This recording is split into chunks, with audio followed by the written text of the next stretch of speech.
proper video. Been busy.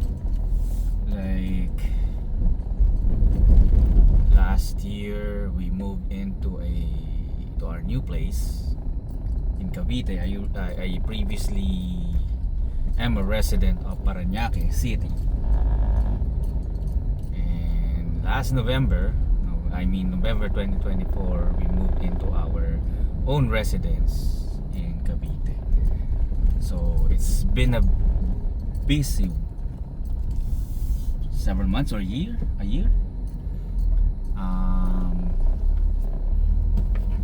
Construction ng loob ng bahay, because it's just a bare unit. But topic tayo. So it's already December 24. Bisperas na po ng Pasko. And I don't know if yung mga wala ganong budget dyan, yung siguro kaya lang 500 or less, nakabili na ng pang Noche Buena.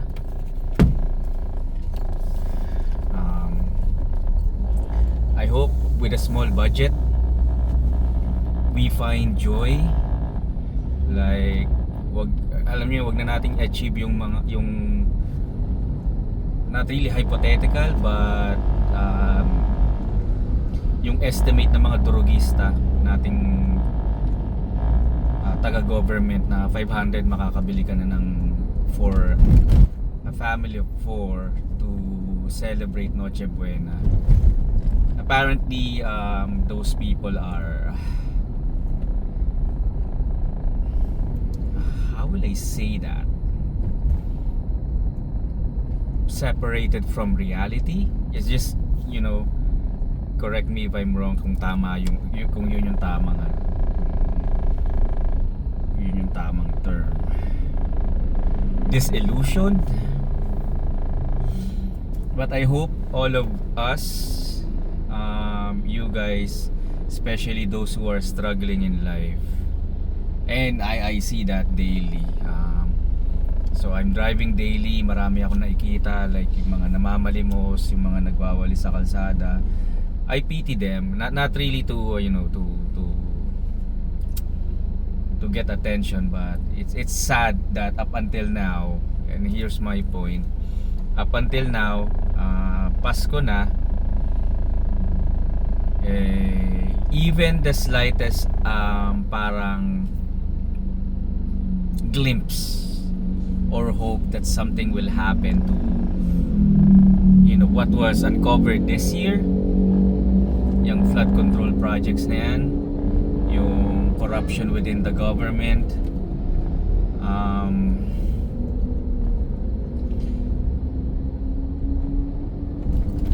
I hope for now, for the meantime, we enjoy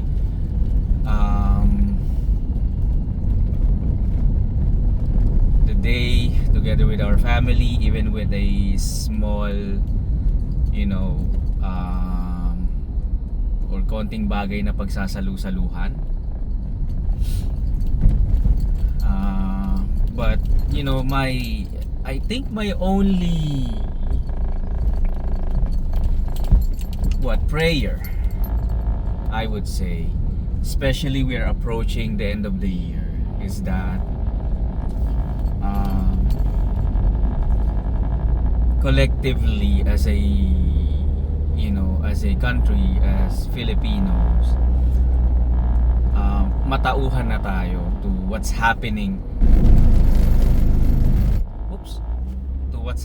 in this country. I think naman alam nating lahat, siguro hindi.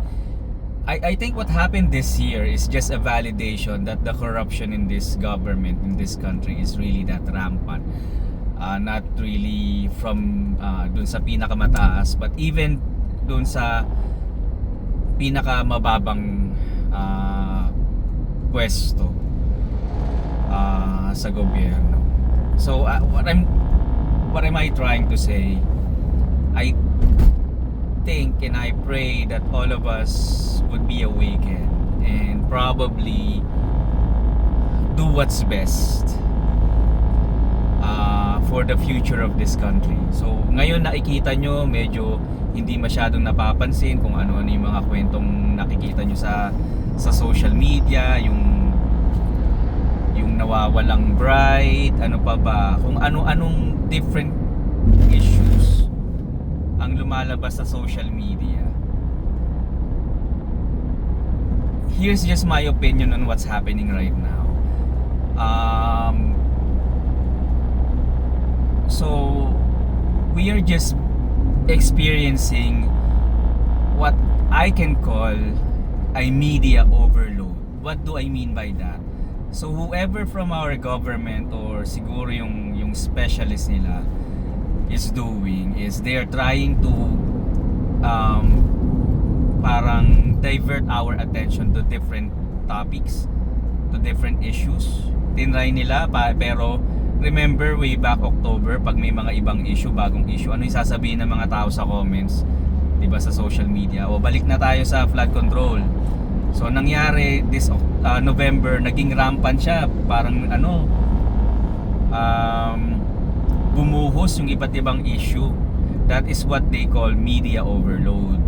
Anong ginagawa niyan? That is to human attention, or 'di ba? Yung attention ng mga tao, especially for things na parang funny, interesting, or all of those things, it would definitely sway the attention of people. Not all, but probably majority. So ang gusto ko lang sabihin is that we have to differentiate what issues are the most important to the future of this country. Siguro sa ngayon hindi pa natin yan siguro nangyayari na, like yung sobrang pagtaas ng kuryente, ano pa ba? 'Di ba? Diyos ko, ang dami na nang ninakaw nila sa taxes natin. Gusto pang taasan yung tax, gusto pang tinaas na nga, 'di ba? If anyone can remember, may nawala or nanakaw na 60 billion sa PhilHealth, sabi nila, right?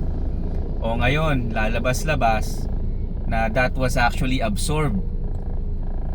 Recommendation ni Ralph Recto yata, if my recollection is right. Diba? Tapos because of that PhilHealth billion peso missing money na sana inabsorb na lang, anong ginawa nila? Tinaasan nila yung contribution, right? Sa PhilHealth. O ano pa yung mga tumaas yung contribution? SSS. So yung tax medyo nag-stabilize, right? Pero they actually still increased their earnings or kurakot using different ways or using different venues. Niloloko lang tayo ng mga yan, in all honesty. So if madadivert yung attention natin sa ibang issue na hindi naman makakatulong sa future ng bansa na to, I kid you not guys, it's gonna be a losing battle for us. Hindi na magbabago yan. Hindi na maayos yung baha sa Maynila, baha sa Pilipinas. If you can remember 90s, especially for those people na within 40s na yung age. Ngayon, ewan ko, natatawa na lang ako umulan, bumagyo, I'm not kidding. Siguro yung mga kabataan ngayon matatawa pag narinig to. Umulan, bumagyo, hindi naman matik na na kinakancel ang klase. Because hindi naman ganun kabahain ang Maynila. Siguro bumabaha ang Maynila ng husto sa totoo lang kapag sobrang, alam mo yung tawag nila dating yung parang ulan na siyam-siyam, yung ilang araw dire-diretso, na hindi naman dire-diretso na 24 hours pero sunod-sunod yung bugso ng ulan. So dun lang talaga bumabaha ng gusto, or probably signal number 4 na typhoon, na not really because of flooding but because of safety concerns, like yung malakas na hangin, baka may mga lumipad na bagay, di ba? But not really just because of a simple typhoon na signal number 1 pa lang, hindi pa nga ganun kalakas yung ulan tsaka hangin, kinakancel na yung yung klase. Diba? Think about that.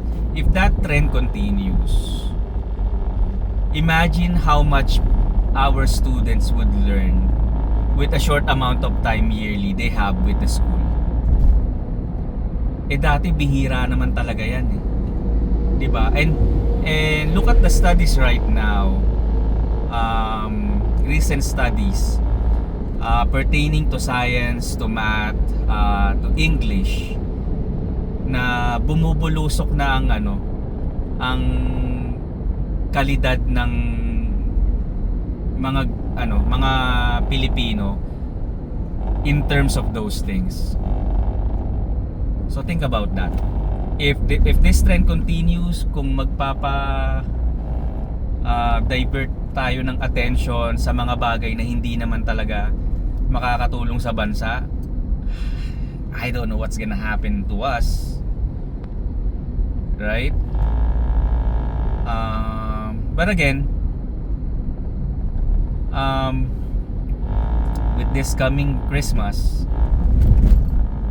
I just like to pray for all of us that we can celebrate Christmas with our family, kahit alam mo yun, maliit lang na handa, and enjoy the company and the presence of our family members, especially siguro sa mga yung mga kauuwi pa lang ng abroad, yung konti lang yung time na they can spend with their family, or let's say